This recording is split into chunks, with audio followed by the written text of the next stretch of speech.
Hi, I'm Josh from eSpares, and this is a Dyson DC04 vacuum cleaner. It's one of Dyson's earliest vacuum models, and this one is about 8 years old.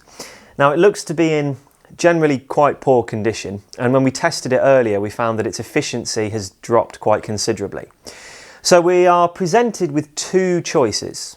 We can either replace the vacuum with Dyson's current equivalent model, or we can refurbish this one to get it back up to as near to its original level of efficiency as we can. Now, here I have 8 spare parts for the DC04. As you can see, they are a different colour. A couple of them are a different colour to this one, and this is actually indicative of the age of the machine, because although we can get the spare parts, they're not necessarily the same colour. Now, it's interesting to note that the total cost of all the spare parts amounts to about 1/3 of the cost of a new Dyson vacuum. So it's well worth performing the repair, and it also means that if it works, you're not having to get rid of a perfectly reliable machine that's lasted you for 8 years. Now, before we perform any repairs or replacements, obviously make sure your machine is unplugged. And the first thing we're going to have a look at are the filters. Okay, so first I'm going to take a look at the post-motor filter. Now, the reason I'm looking at the filters to begin with is because these are the parts of the vacuum that are supposed to be cleaned or replaced every 6 months. So let's take a look inside.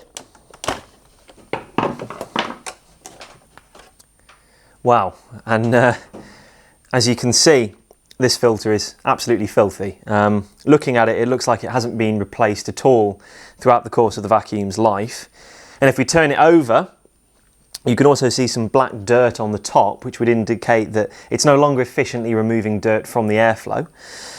If I compare the colour of the old filter with the colour of the new one I'm going to be replacing it with, you can see there's quite a stark contrast between the two.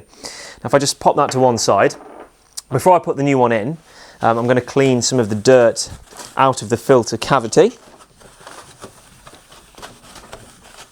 And now that's looking a lot better, I can just drop the new one in.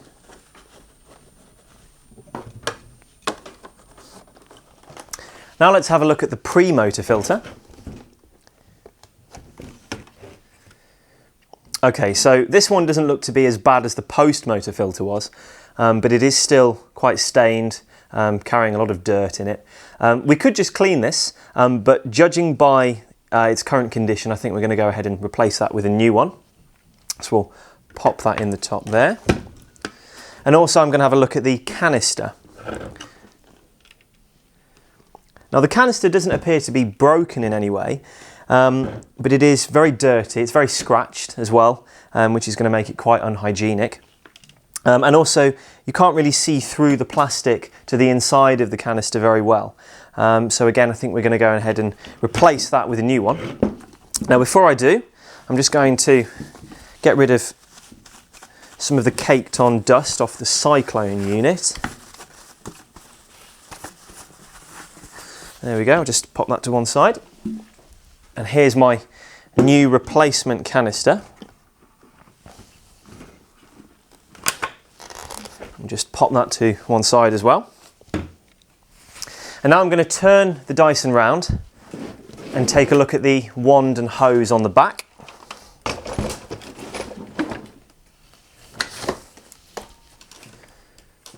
Okay, so this is the part of the wand where the crevice attachment tool is held on here. But as you can see, there's quite a large chunk of plastic that's just broken off. So that tool isn't going to be held in place at all. And also the top of the handle has broken away and been taped back on. So definitely a new wand required there, I think.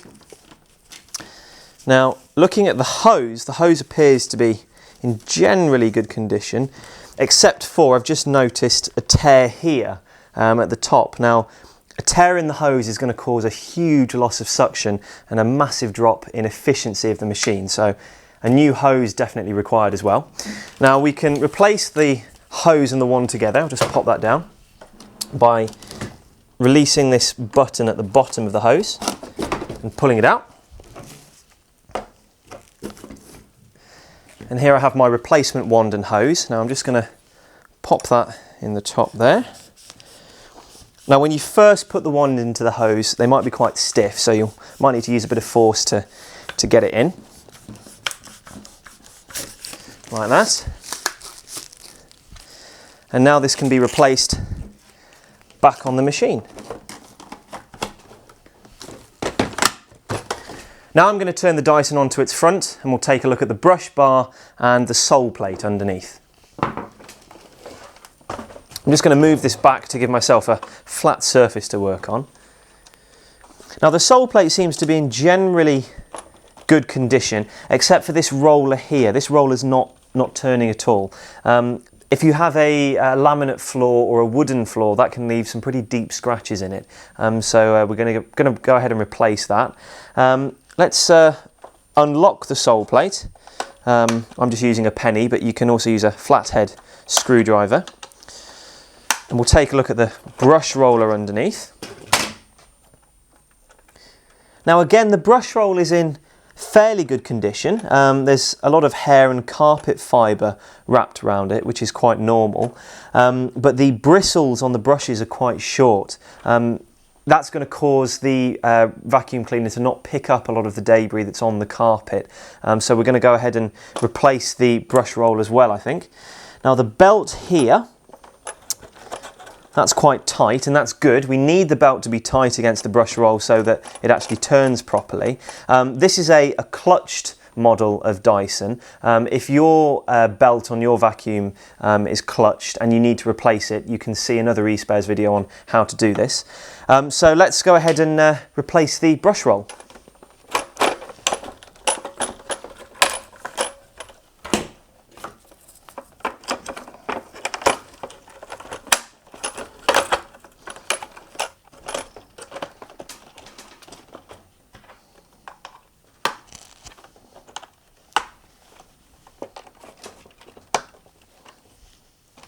Okay, now those are both fitted. I'm just going to have a look at the internal hose. And that appears to be okay. No rips or tears there as there were with the external hose at the back. I'm now going to take a look at this ducting at the back. And that all looks okay as well. No blockages or cracks. And now I can fit the replacement canister back in place. And there we have one newly refurbished DC04. Now I've also got some attachments for it because this Dyson didn't actually come with any attachment tools, so I'll just pop those in there. And if you're experiencing motor problems with your Dyson, you can also fit a new motor.